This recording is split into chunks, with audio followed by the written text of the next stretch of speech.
everyone, welcome to part 3 of the Guitar Soloing Tips video series. I just played quite a bit right there, introduced a lot of phrases and some tempo changes. So here's what we're going to do is we are going to split that in half, and we're going to go over what I did in the first half of all those licks and phrases and whatnot, showing you how I played them, what I played, and why I played them. And then in part 4 of the Guitar Soloing Tips video series, we're going to do the second half, and we're going to go through the solo from start to finish. Are you ready? Here we go. Okay, so for the beginning of the solo, the very first lick that I do goes like this.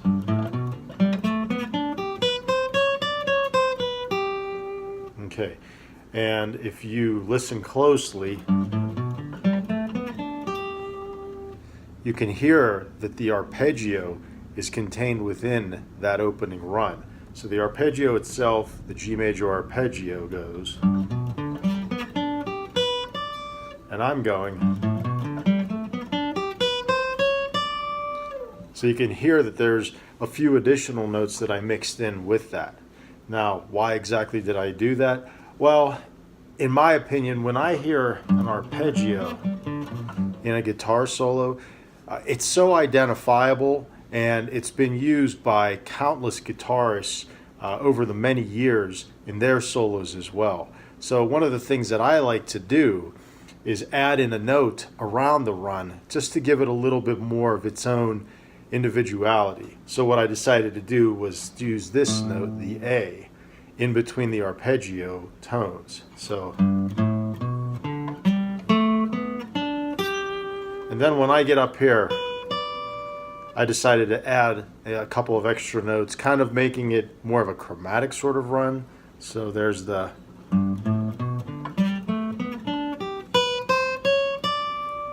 and by doing so, I also add a little bit more of, I don't know, a little bit more of like an intensity to it, a little bit more of a, sort of a climax, because you're at the end of the run going up.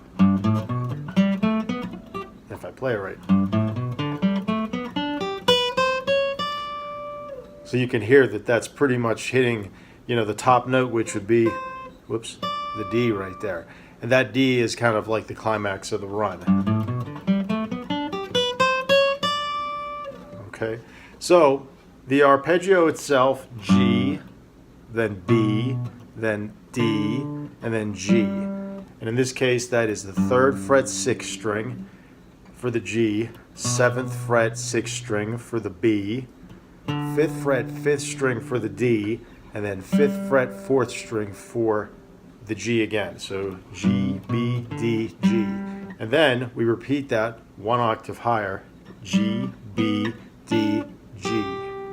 So the pattern then goes 5th fret 4th string is the G, 9th fret 4th string is the B, 7th fret 3rd string is the D, and then 8th fret 2nd string is the G. So if we play both octaves together, we have G, B, D, G, and then G, B, D, G. And then when we put those last two notes, we have G, and then we have B, 7th fret 1st string, D, 10th fret 1st string. So, and now we add in the A, and then the chromatic run between the B and the D, which would be, and we have, okay. And then after that, we basically start to work our way back down. So we have, whoops. So basically we just repeat the chromatic run going up, going the opposite way, and we end up back on the G. So we go.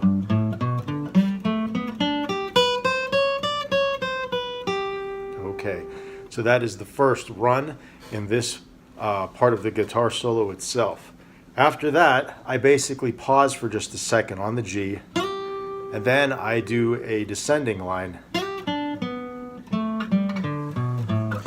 And you can hear it's the same notes we used going up, but we are going the opposite way. Okay, so that of course is the G major arpeggio with the added A. So if we put both those together, we have.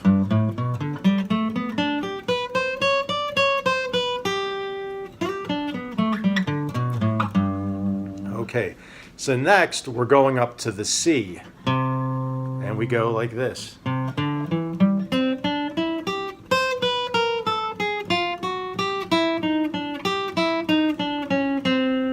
Okay, so as you can hear, there is an just like the first run that I showed you, there is a mixture of the arpeggio with some added notes and then some chromatic elements as well. So this time we're starting on C, and we go C, D, E, G, and then we got back to C, D, E, G. Okay, so that's just like what we did on G, except it's on C. Okay, so we do that, and now we're going to do another chromatic run, this time slightly different. We're starting on the C on the first fret, 8th string, and we go down. Okay, so we're going C, B, B flat, and then A. And then that note right there would be an A flat or G sharp. And then we go down to an F. We go F, F sharp, G. Okay, so we go. So we're blending in chromatic notes around notes that are within the C major chord. We start on the C and we end on the G. And the C major chord is, of course, C, E, G.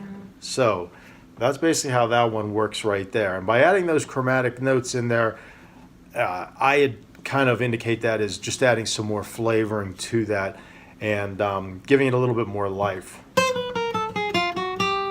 Okay, and now the very last thing that we do is we go. So you can hear there's a little bit more of chromatic element to it, and we end up, our last note is on the C. So we're going E, which is part of the C major chord. We go E, E flat, D, and then we repeat it. E, E flat, D, and then we go up to G, also another note in the C major chord. And then we go back to E, E flat, D, D flat, and then we end on C.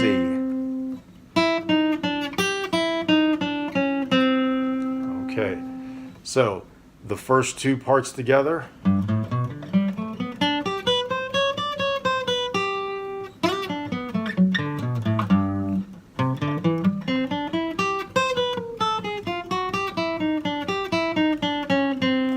And if you are trying to learn this solo, learn those phrases exactly how I'm playing them, just take your time. It doesn't have to be even that fast, as long as you're getting comfortable with it, and most importantly, as long as you're understanding the purpose of those phrases at that particular point within the solo.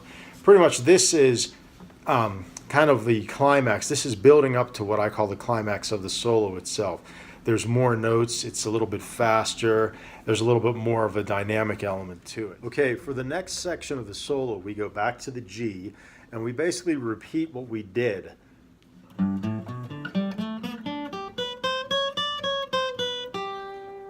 So we do the G major arpeggio with the added A. And then when we get up here, we add those additional chromatic notes. End on the G. So now instead of pausing on this G, now we're going to go into the next lick, which is once again it's the G major arpeggio, only we're going top to bottom instead of bottom to top. So what I mean by that is bottom to the top, whereas this is top to the bottom. We're descending. So we pretty much go through that. And now we go up one fret and we do the first three notes of what would be that arpeggiated pattern. We go up one more fret, now on an A, and we go, then we go up one more fret to B flat, And if you listen, you can tell we are going somewhere. And that destination would be the D major or D7 chord, which we're going to be playing on this note right here, which is the D. So if you listen to the whole thing, we're on the G.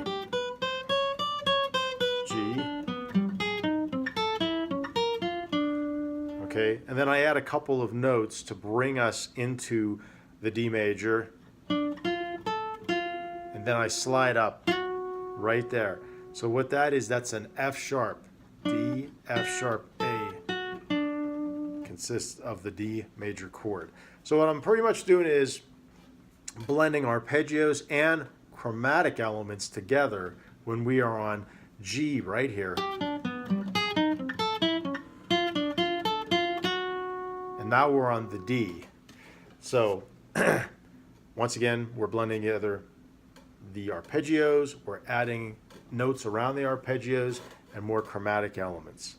So let me play this one more time.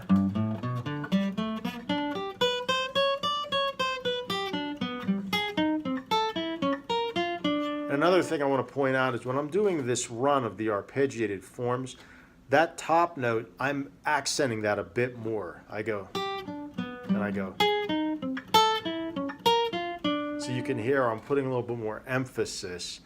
I'm basically picking that note a little bit harder than the other notes, just to give it a little bit more intensity. So then we finish that run, and I slide right into the F sharp. And then to conclude the solo, since we're on the D, I go.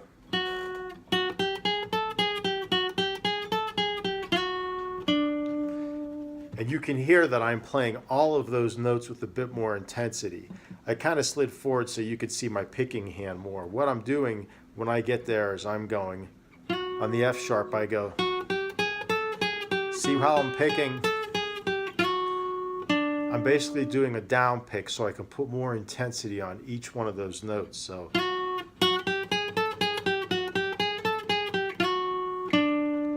okay, so let's put that all together.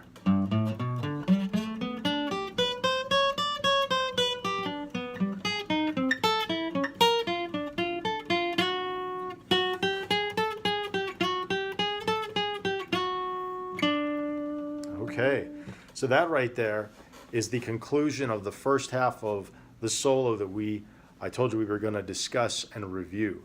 So what I would suggest doing is practice each one of those sections individually, work on this.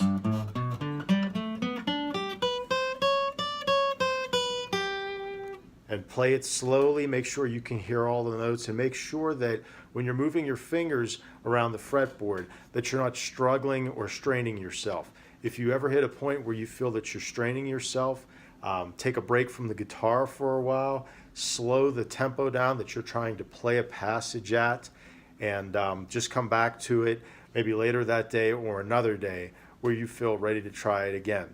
Okay? In part 4 of the Guitar Soloing Tips video series, we will review the very last section of the solo that I played at the very beginning of this video. I want to point out also that if you are a beginning guitarist, you're just starting out, or you've only been playing for maybe a month or two, some of these licks may be beyond your capability, but don't let that deter you. If you keep practicing consistently, you keep setting goals, and you keep striving for those goals, eventually you'll be able to play not just what I've played in here, but practically anything that you want. It is all up to you. So if you like the contents of this video, please leave a comment down below, click on the like thumbnail, and also subscribe to my channel. There's also a bell for notifications you can select there, and if you do so, whenever I release a new video, it will let you know that it's out there and ready for you to view. So thank you very much for watching this video, and have a great day.